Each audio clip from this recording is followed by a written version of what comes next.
Hello, and again, welcome to Bit Depth. I'm Santiago Ramones. Perpendicular to me is... John Barrett. How's it going? Pretty good. How do we know each other, John? Well, we met, I think, in middle school. Yeah. But we didn't really, know each other. Right. And then in high school, it was all the band stuff. Mm-hmm. And then that's pretty much how we ended up spending a large amount of time around each other. Yeah. Yeah, you're one of my bestest friends. I have many best friends, but you're one of my bestest friends. No. Yeah, middle school through band, both played trombone. Do you even still play trombone? Because I don't. I don't remember the last time I played. I got roped into playing for a musical thing 2 years ago or more. And that's the last one. Right. Yeah. Yeah, no, I think maybe marching band in college. Not even marching band, because I played baritone then. Anyways. Yeah, and through high school marching band, we were spending too much time together. That's fair. Yeah. Yeah, we got to the point to where we were saying what the other thought before the other said it out loud. And then getting mad because the other one said it first. Exactly. Yeah. And then happily, we have gotten back in touch through it's a few years of not talking that much because of college being busy for everyone. Mm. And I'm glad. I'm really happy to see you. Yeah, me too. So what do you do, or what do you want to do, or however that question is framed? Well, that could encompass a lot of different things. Usually I think when people ask that question, they mean vocationally. Right. As a job at the moment, I'm working at a machine shop. We rebuild and make parts for oil field equipment. I kind of do inventory and deliveries, is what I do there. And then just kind of in general, I do all sorts of things. But that's what I do for my job. Yeah. But then what do you really do? Well, I guess I've kind of grown up with a heart for ministry and for sharing God with people. And it's taken me, I think, kind of a while to figure out that there's I mean, of course it sounds common sense, but that there's all sorts of ways to do that, and that's not just a job description. Right. Which is also kind of the cultural understanding of what do you do, and yeah, so I try my best to do that wherever I'm at, and then of course not as well at sometimes, but whether it's at my job or with friends or things like that. That's what I try to do anyway.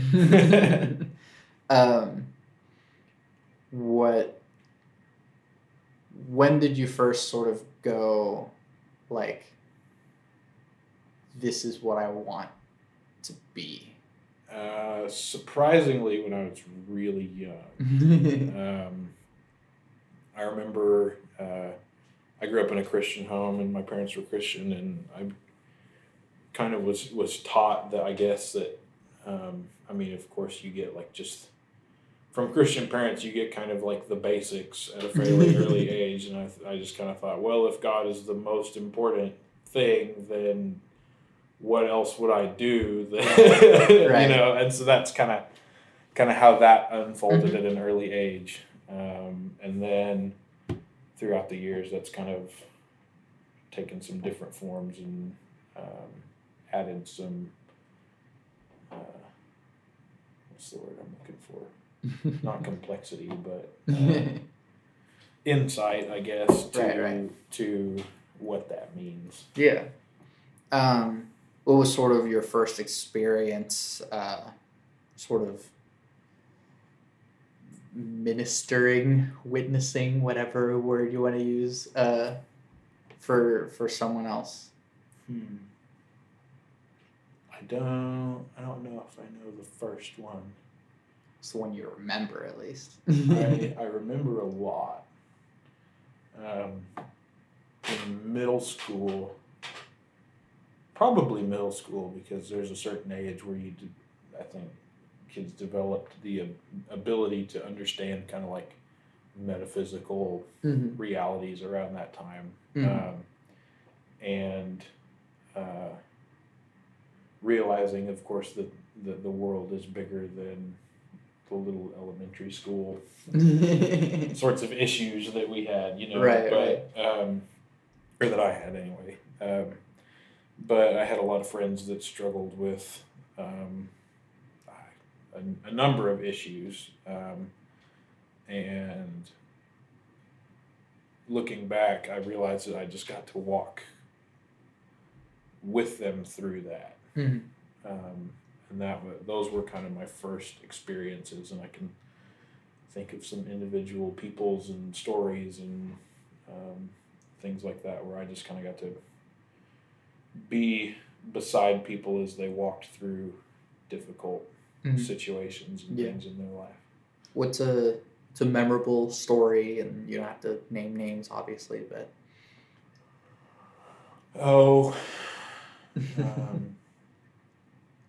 I try to be careful, of course, because confidentiality is really, really important. A lot of friends over the years have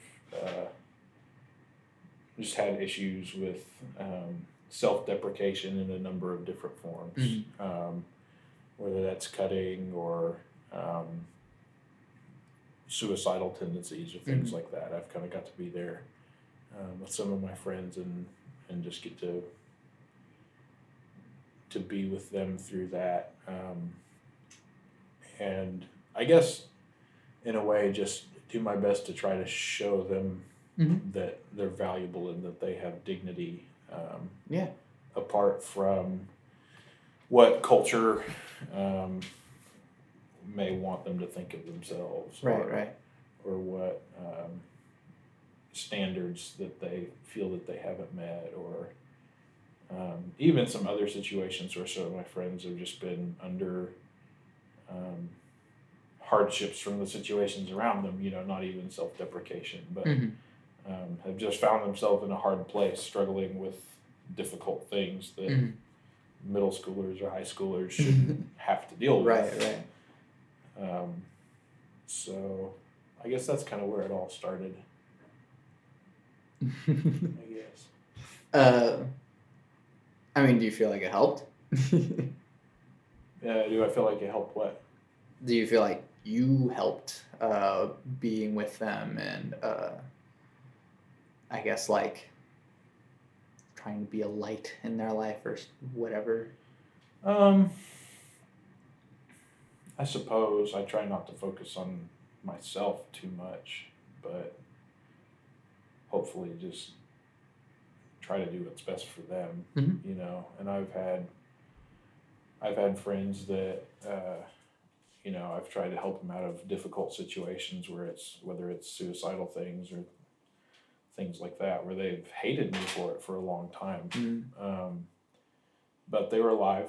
Yeah. And some of them thanked me later. Yeah. And some of them didn't, and that's okay. So I think, and I'm not gonna pretend like I've helped every person through every difficult thing. I've gotten into a lot of situations with people and tried to do what I thought was helpful and ended up it not being helpful.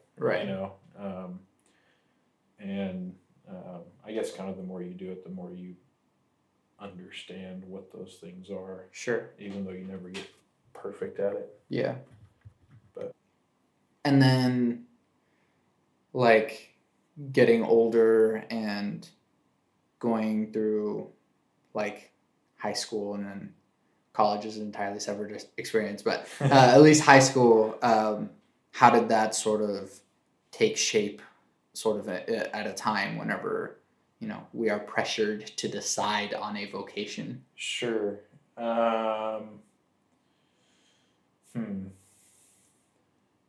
Yeah. I really didn't like decide on a vocation. As like weird as that sounds. Right. I kind of just thought, oh yeah, I'll go into ministry or whatever. There was a time like ninth grade or whatever. I thought I want to do something cool, be like on the SWAT team or something, which could be a completely big conflict of interest the more that you think about it. But anyway, but I don't know if I really had a moment. I kind of thought over those 4 years about different ways I could do that. I thought about youth ministry. I thought about preaching. All of these sorts of different jobs that you can have. And towards the end of high school, I ended up applying to a couple of different Christian colleges, and I ended up going to Ozark without a really definite plan. Right. So I had like a ministry school where I could get a ministry degree, but I didn't go in with a set, like, specific mindset of how I was going to do that. How did that sort of become clear over time? Because obviously you got it. Like you finished the thing. How did that solidify over time? When I started, I was interested for a while in doing missions, which a lot of people I think would probably look at me and be like, I don't know, like that would not be a good fit for you. And over time that kind of changed. I got into some preaching classes and kind of discovered I enjoyed doing it. And so I switched to a theology degree and kind of followed that for a while, thinking I could graduate and start preaching or teaching at a different level. Right. And the more I was there, the more I kind of realized, I guess a turning point would have been the summer before my junior year, where I was just building swimming. Well, little history. I worked growing up for my parents, building swimming pools. And so every time I would go home for the winter break or the summer break or most of the spring breaks and all that too, that's what I would do, so I could afford college. Right. And so that summer I kind of I got to be back in Oklahoma building swimming pools, and got to have some conversations with people not in a church job context. Right. And it was just kind of a cool experience and kind of a humbling one too, like that kind of helped me realize that ministry is not dependent on where you work, which, again, like it's one of those things that but you don't realize until like you're kind of forced to realize it, I guess. Yeah. But and so I kind of continued at Ozark and graduated really content with doing or being wherever, I guess, as long as I could do that in that setting.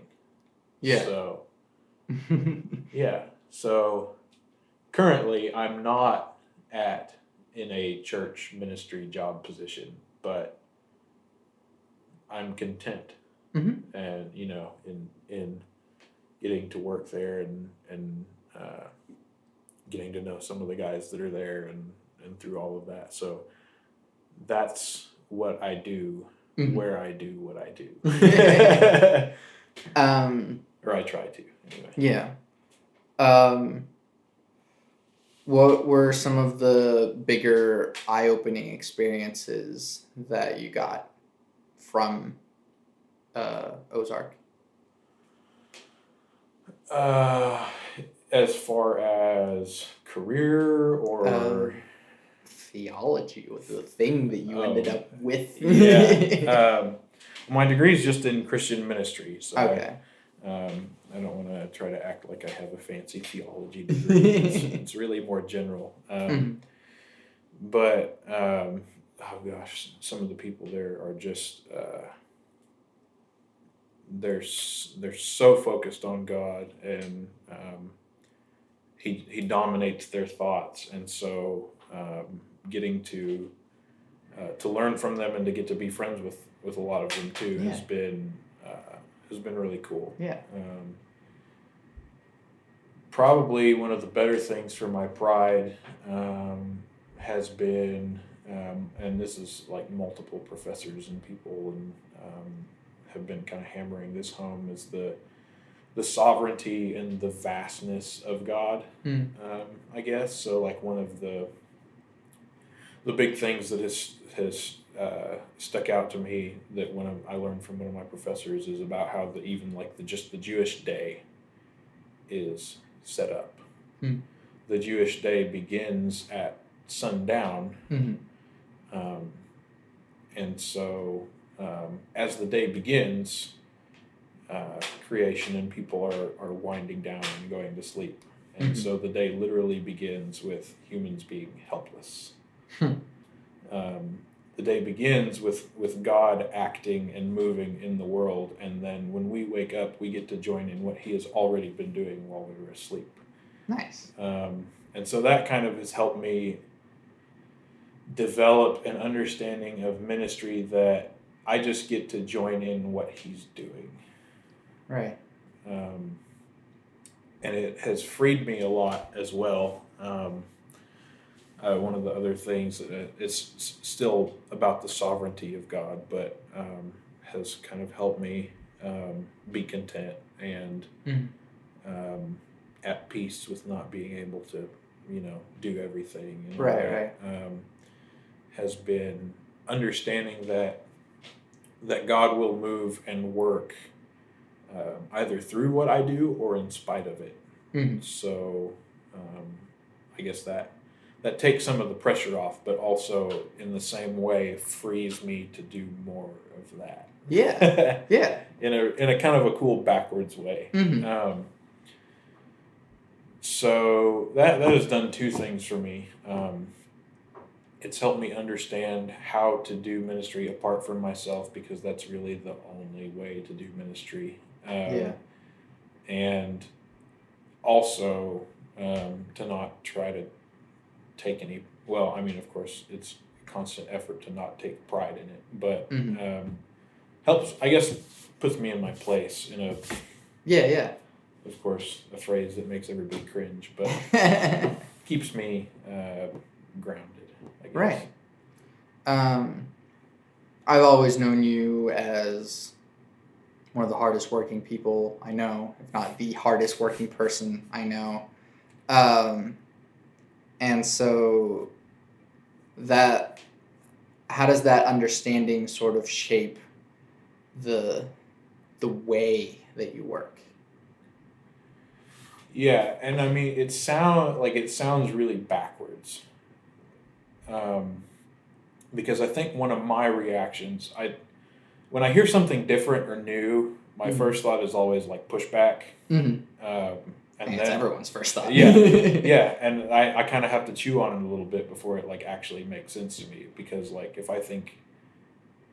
when I hear that, I think, well, then what reason is there for like me to take any responsibility in this at all? If He's going to do everything, then why should I do anything? Yeah. But like I said, it in some sort of a backwards way, it has freed me to do more without feeling the weight of everything. Mm-hmm. So since I understand that the weight of someone else's experience does not rely completely on my efforts and my abilities, I don't stress about it as much, which allows me to do a better job. Right. And work harder in a way. For their benefit. For their benefit, yeah. So it actually, from what I have noticed, has helped me work harder, healthier. Right. If that makes sense. Yeah, yeah. No, that makes a lot of sense. It's always interesting to see the perspective, and knowing the different people that I know that sort of take different approaches to their faith in that way. It's always interesting to see what helps them be their best.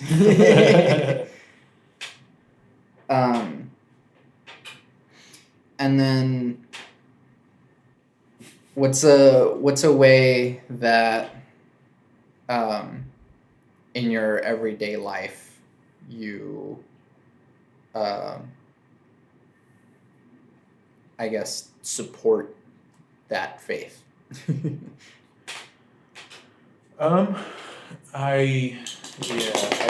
There's a doggo here. Yeah, he's needing attention.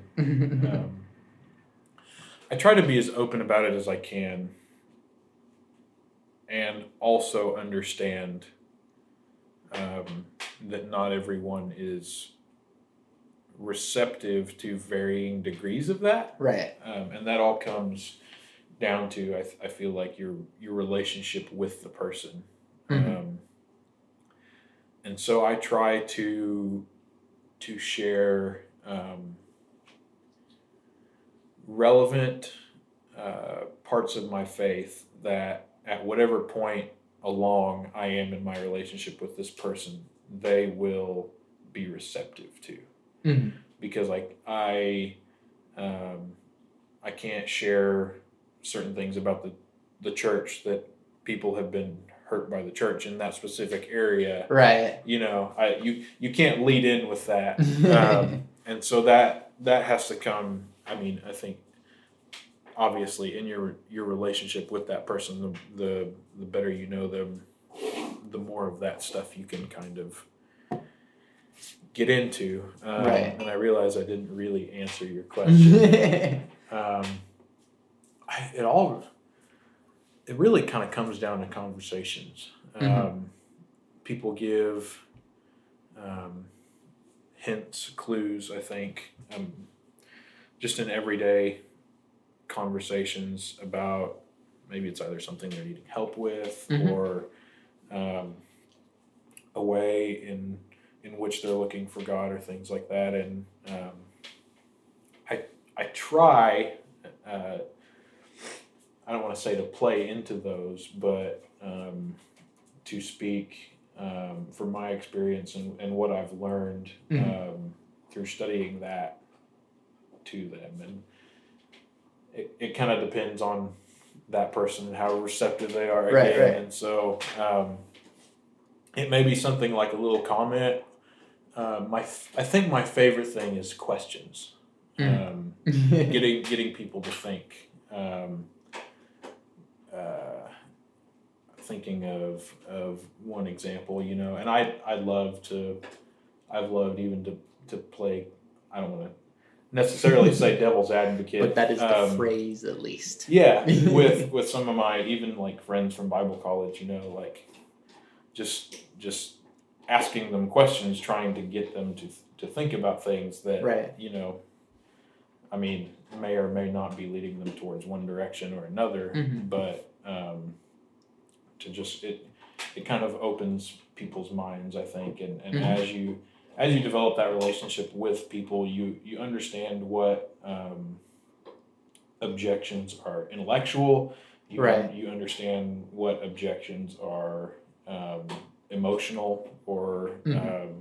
kind of heart based things. And so, I mean, as you go along with that person, you can discern whether one thing may be helpful or another. Mm-hmm. It's just a comment or a question or sometimes a really long conversation. Mm-hmm. I am fond of those. Yeah. Um, talk a lot about relationships. Hmm. And there's relationships with other people and relationships with God. Uh, what sort of what's the importance of relationships? That is a really good question.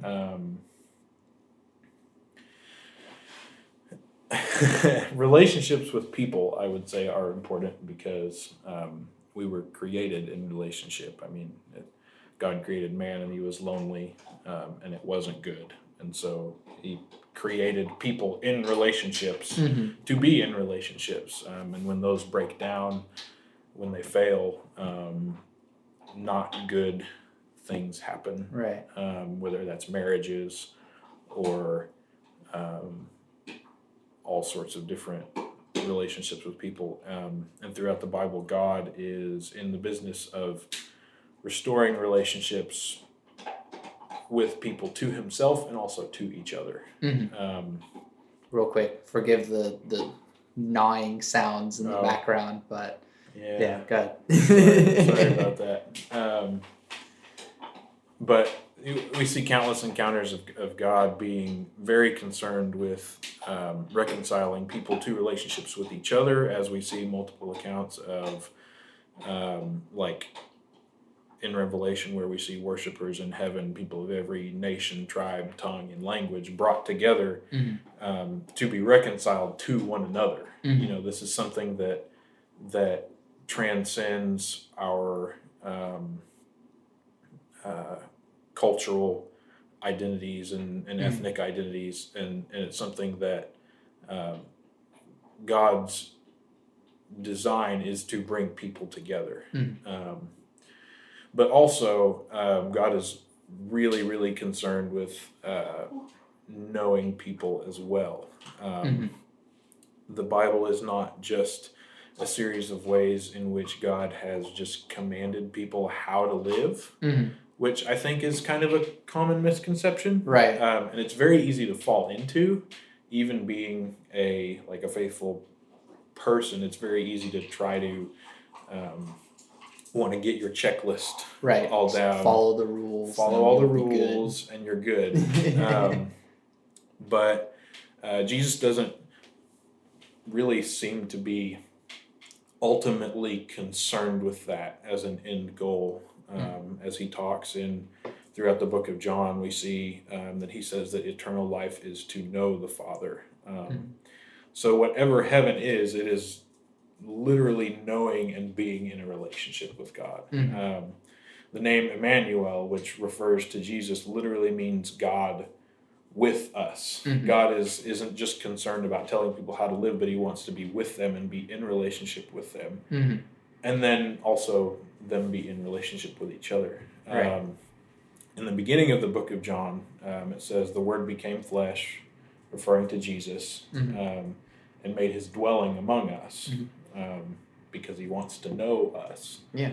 The God of the Bible it's not a deistic God that just tells you how to live, but he's one that comes and lives among his people and wants them to know him. That verb, made his dwelling, is like a verb form of the word tent.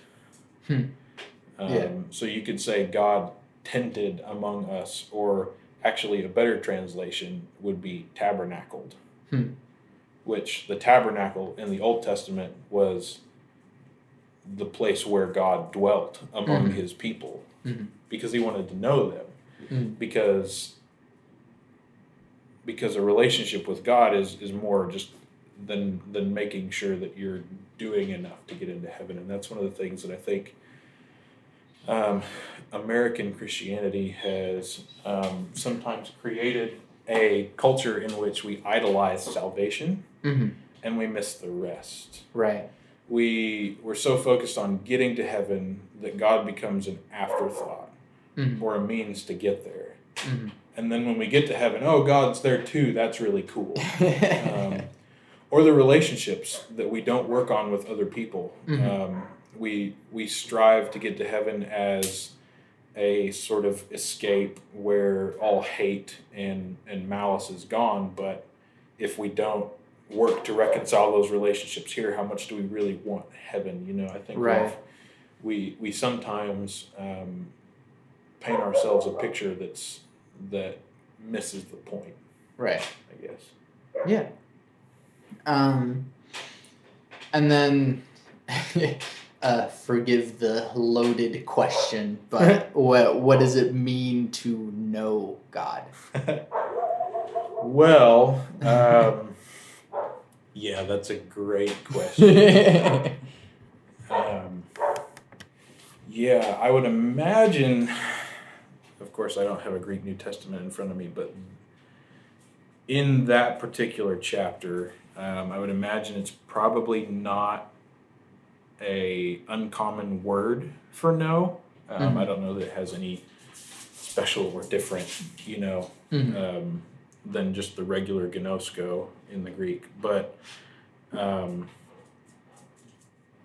guess one way you could put it is one of the Psalms says that the wicked man or the ungodly man, or however you want to render that, makes no room in his thoughts for God. And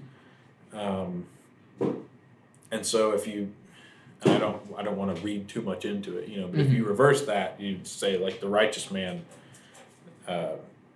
thinks of God. And I don't want to confuse knowing with thinking, because you can learn all these things about somebody, but if you don't know them, you still don't know them. Right. There's all sorts of people that know everything there is to know about their favorite movie star, but they don't know them personally. Yeah. Right.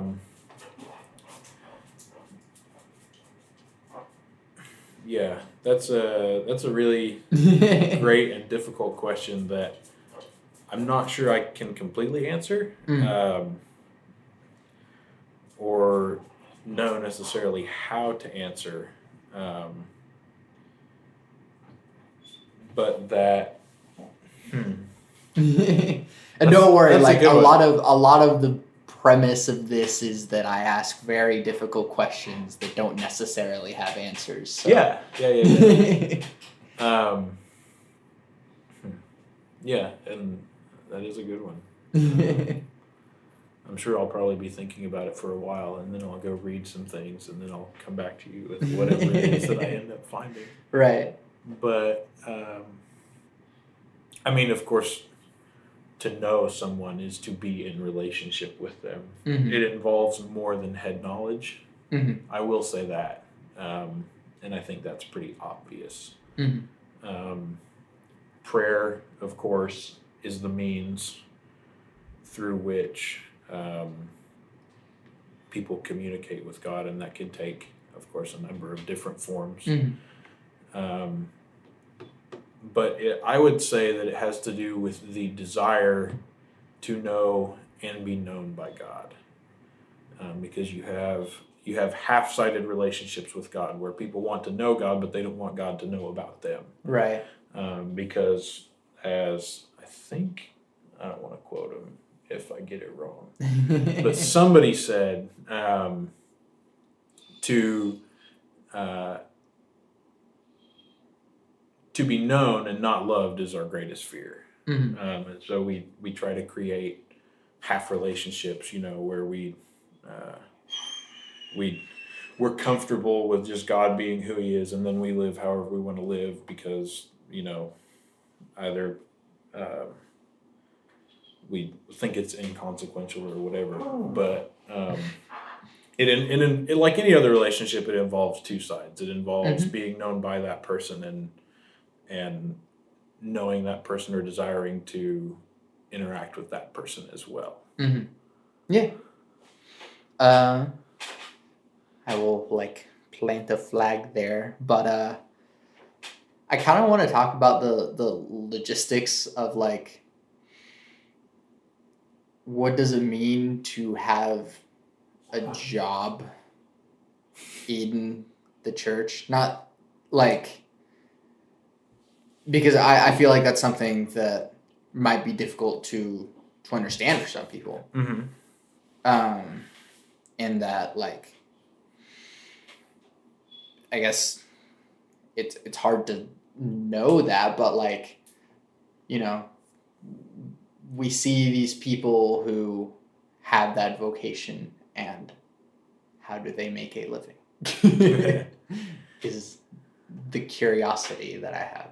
Yeah, and that I think that kind of depends on a number of different things. The first of all, of course, the type of church, Mm-hmm. and then also their position within that church. I have volunteered at a number of different churches. I have interned at a church for a semester, and so I've gotten to kind of, I don't know, see behind the scenes, if you will, or Right. whatnot. But most of the people that I've interacted with are really good, really cool people that are just very giving of their time, their resources, themselves. Mm-hmm. A lot of them adopt or foster kids. One of the churches, the church that I interned at, actually, like at one point, I think almost half the youth group was foster kids. And That's amazing. And a big part of that was because a large number of people in the church were fostering kids. Right. And so a lot of some of the pastors that I've gotten. What is wrong with you? Doggo. That I've gotten to be around. He's not getting enough attention. I totally forgot where I was going with that. Are very, of course, giving people as well. And they spend, I know there are jokes about, well, they don't do anything anyway, but and that's exactly what I'm trying to dispel. Yeah, the reality is most pastors and most people in ministry. What is your problem? People in ministry positions, their schedules are really pretty full, and they spend a lot of their time, and a lot of times they get phone calls in the middle of the night, or they have to change their plans to do a funeral last minute, or things like that, and it's not necessarily just a bad thing, but they do it because they care about God and they care about people. And the majority of them are able to do that, I guess you would say, full-time as a vocation, whether it's youth ministering or preaching or pastoring or things like that, through the generosity of others that that work 9 to 5 or are successful, right? People that have more resources that are able to contribute those to people that are more able to spend the majority of their time shepherding or caring for other people, if you will. And so that is, and the majority of them don't make a lot of money as it is. Of course, there are the big names that you see on TV and all that that take advantage of people to get a whole bunch of money, but most of them aren't that way. And they're working really hard and just giving of themselves and their family to be able to do that. Right. Yeah. So, I mean, it's sort of difficult at this point because at the halfway point, I ask a spirituality question, but we have been talking about it already. So, so I guess we just continue then. Uh, um, and so, in some regards, I understand it's people have a negative view of church or church people or just Christianity in general, and I find that it's difficult to just sum it up as just one big thing to hate or whatever. And so how do we sort of how do you face the opposition that comes from this generalized dislike of church and Christianity? Oh, I try to do my best to face it, like just by getting to know those people. I mean, of course, the only people that you're really going to hear are the ones that scream the loudest. Right. And so I think a lot of the dislike of Christianity comes from, of course, the loud people that are maybe pushing one thing or another, and the rest of the kind-hearted, gentle people, they don't say that, or they don't try to. They're not as vehement about one thing or another, and so. I guess what I'm trying to say is a lot of the time when I encounter somebody that has a hostile attitude toward Christianity, many times I just want to acknowledge that, and if the church has hurt them in some way, I want to. I mean, the church is the bride of Christ, and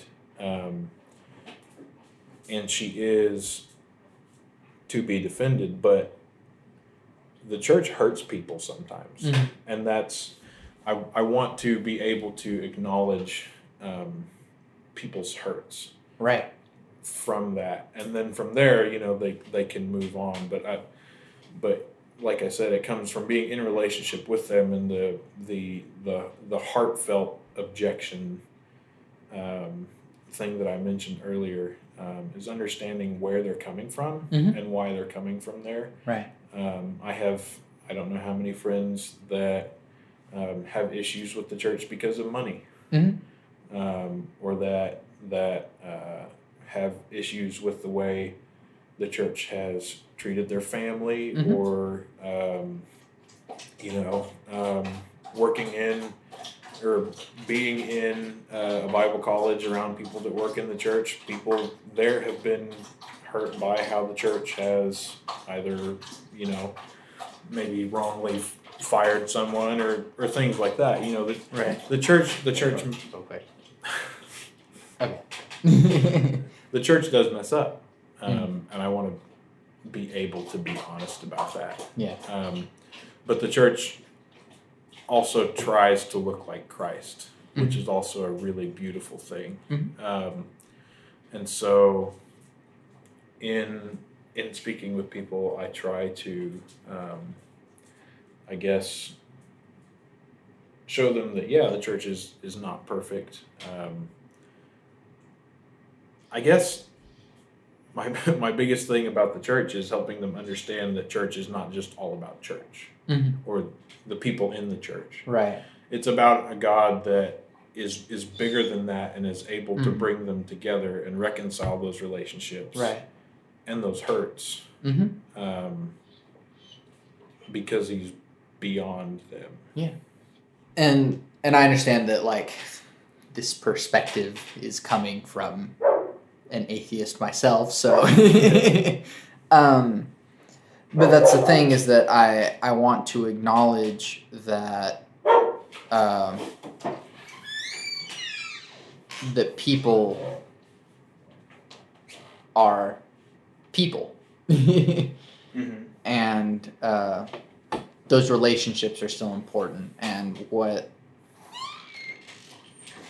a person believes is still important. And so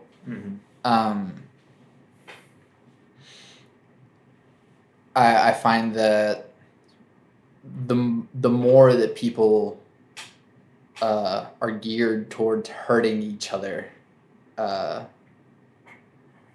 the worse off we all will be. And so next is like, how do you treat your relationship with people of other faiths or no faiths? Well, I do my best to treat them with the same, of course, dignity and value that I would treat anyone. Right. From a Christian perspective, everyone is created in the image of God and has that inherent value and worth, no matter what they believe. And of course, Christianity takes the understanding that God is concerned with reconciling people to himself, but that doesn't mean putting anyone else down in the process. Right. I guess.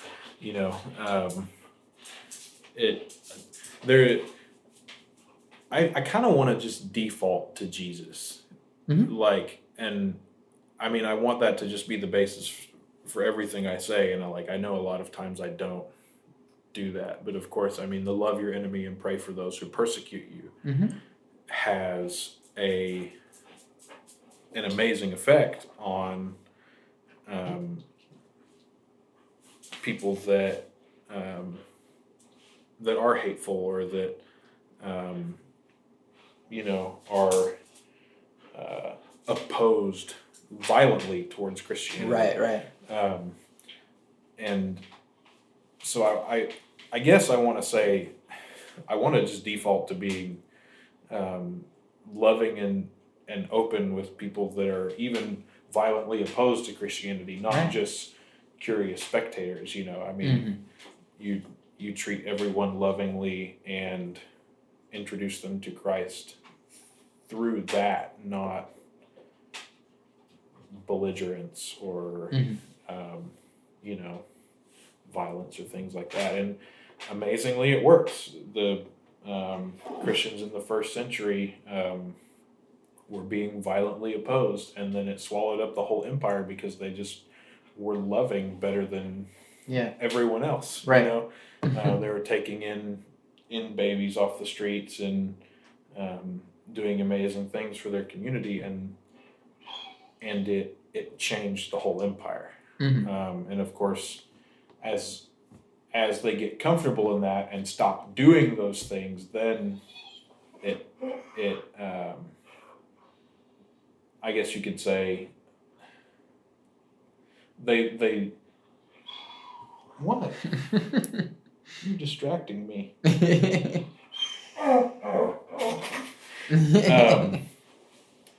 But as Christianity has gotten comfortable in places over the years, is when I guess you could say their attitudes toward other people often change. And I mean, it's just part of who people are to want justice, in the sense that if somebody wrongs you, you feel negatively towards that person. But yeah, so when Christians behave lovingly towards curious spectators or even violent opposition, people become more like Jesus. Yeah.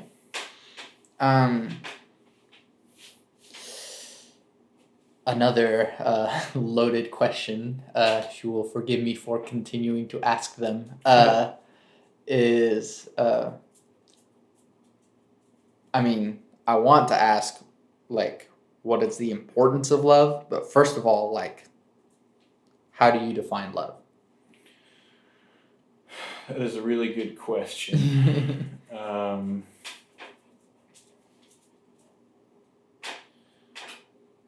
In English, we only have one word for love. In Greek, there are 4. There is eros, which is erotic love, which, by the way, American culture sometimes mistakenly accounts for all of love under that one thing, and thus has a backwards understanding and then wonders why relationships don't work. And then there is another kind of love, which is a sort of brotherly type of love, if you will. And then, of course, there are 2 others. One is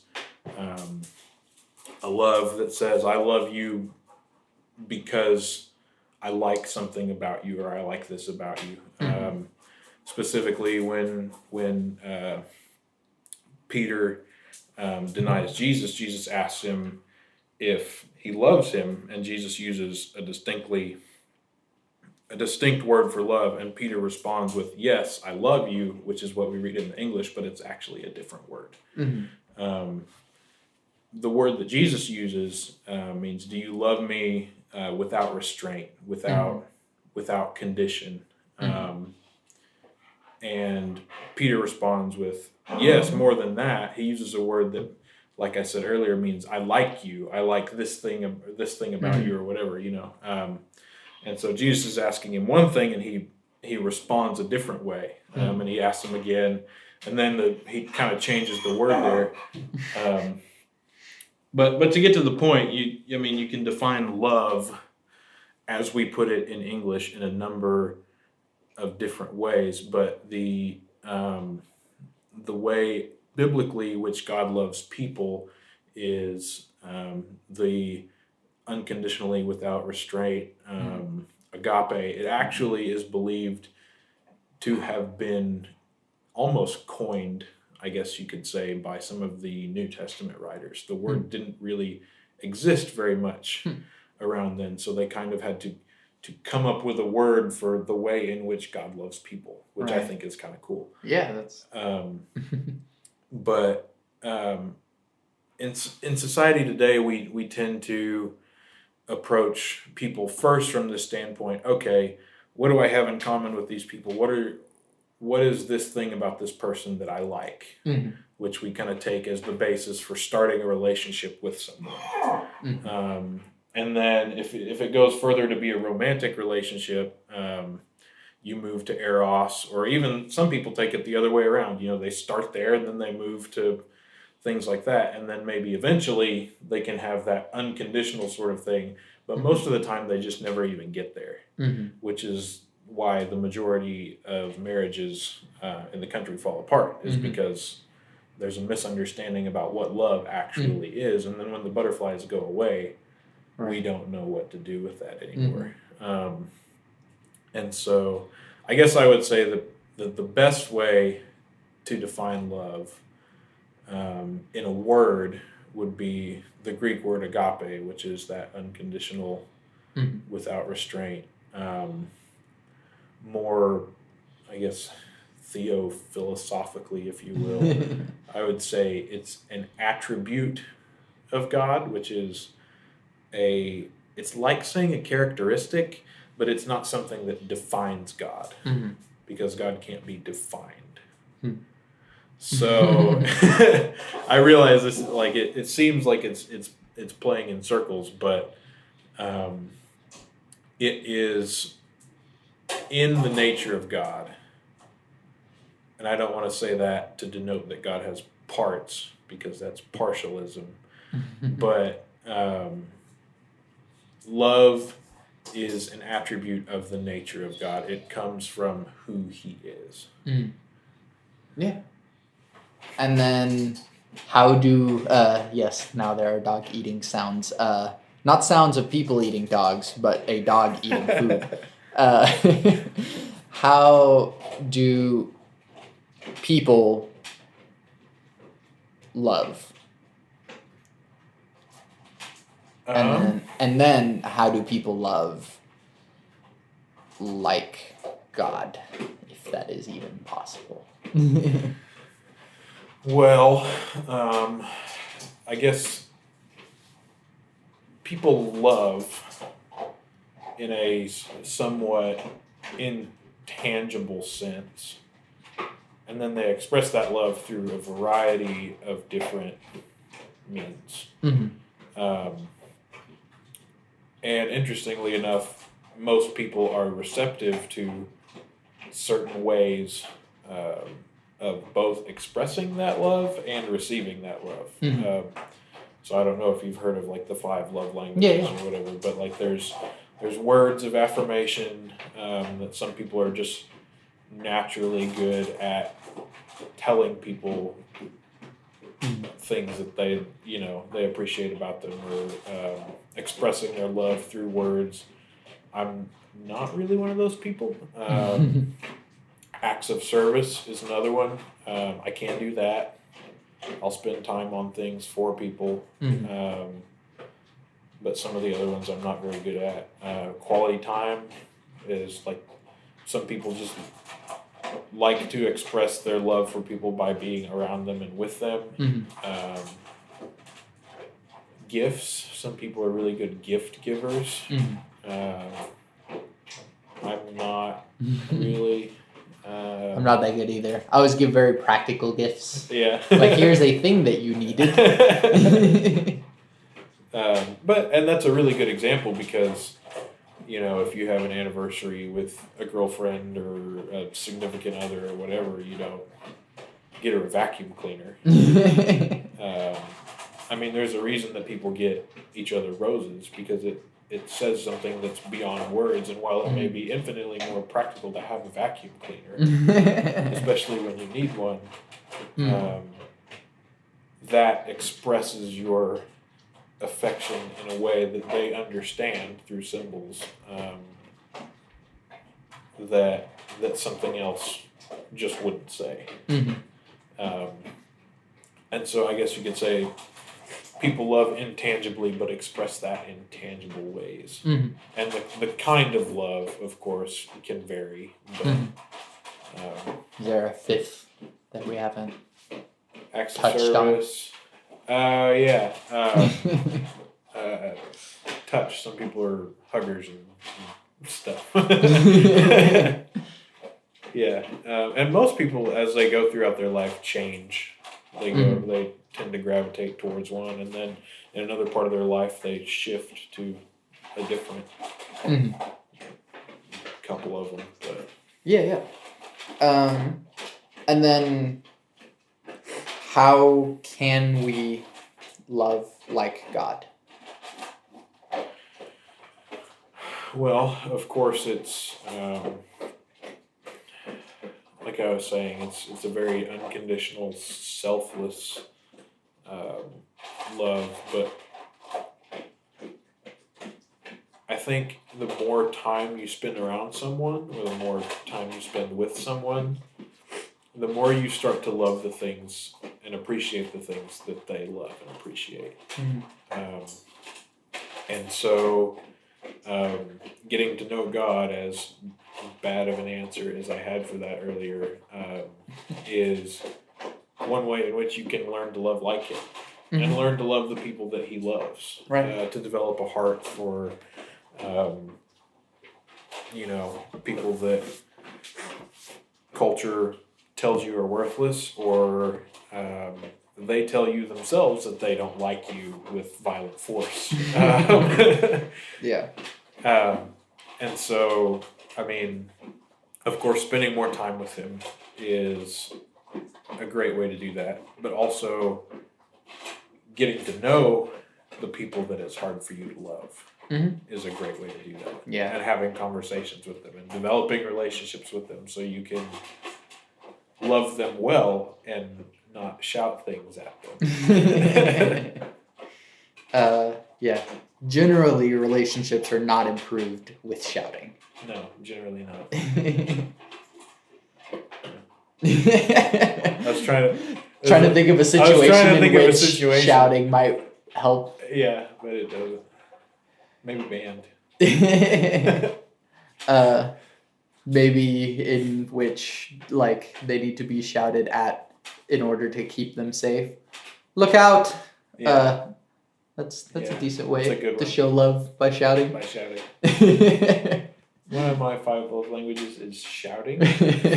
Show affection through high volume. Lastly, what advice do you have for people? Just in general?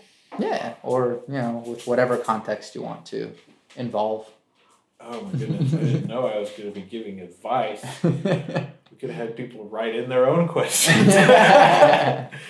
Oh my gosh. I probably should try to narrow it down. Because if I don't, it'll be so vague that it won't be helpful to anybody. And so, what I guess I would say to Christians, because I get the struggle, have a view of God that's bigger than yourself, and so that frees you to live bigger than yourself, but also get to know people that don't agree with you and then introduce them to Jesus. Yeah. Because people have a hard time with, and I've had a hard time with trying to know enough about Jesus, but I mean, if you just know somebody, you can introduce them. Right. And that also helps you to love people that he loves. Whether that's, society may say that special needs people aren't loved, or all sorts of, I know that's not going to be on TV, but you know what I'm saying? Like, they're not, people portray other people as not valuable. Right. And so that's how you learn to love those people, is by getting to know him. And then for non-Christians, I realize a lot of objections are intellectual in nature, and I realize that a lot of them are non-intellectual in nature, as in like emotional or things like that. And that sounds really weird coming from a Christian person. I know it sounds cheesy. I guess what I would say is get to know really well some Christians.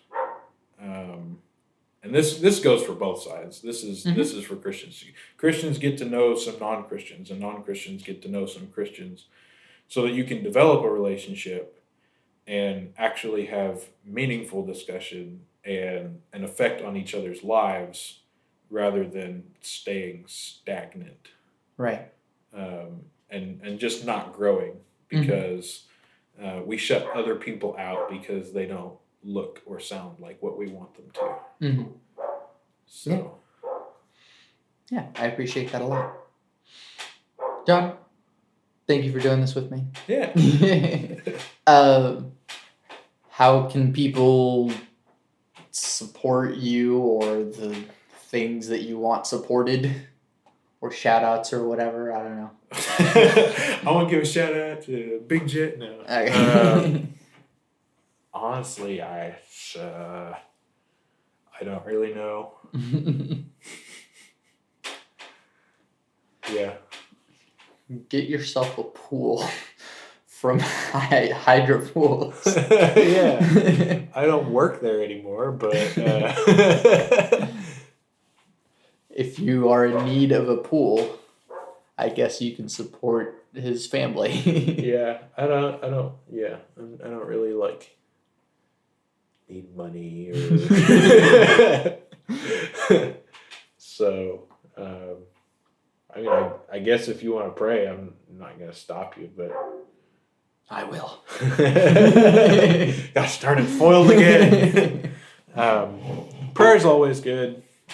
Just in general, I don't really have anything specific. But other than that, I'm just here, and if I don't know, I guess if it was a meaningful conversation or there was any meaningful interaction that went on, and you have questions or things like that. Yeah, it's like contact me, and I will contact John through that way, I guess, if you want. Yeah, or if they just want to contact me, or I don't care. However it works out. Yeah, so I've kind of been on the inside of the church stuff, and you won't ask me a question that I'm afraid of, because I have had all sorts of crazy, weird things happen, and it's I'm not really like surprised by much of anything anymore. Right. So, and if I can be of help, I'll try to give you an answer, but I don't know most of them. That's okay. Yeah, but I have the resources to find some of them out. So cool. No, and I think it's very important for people to admit whenever they don't know. yeah. That will go a long way in your life. There's more advice. You can say I don't know. It's okay. Yeah. Yeah. Thank you for letting me into your home and having me ask you very difficult questions. Anytime. I'm Santiago Ramones. And I'm John Barrett. You can find everything that I do on my website, santiagoramones.com. I make music. That is also where you will find this podcast. There is music that you will find links to that you can pay money for or not pay money for. And that's also fine. Also featuring in this podcast is Riker. Hey, buddy. But yeah, you can find all my things on my website. I always end every podcast with my 3 things. They shape my life philosophy. Those 3 things are: love never fails. It's going to be okay. I might be wrong.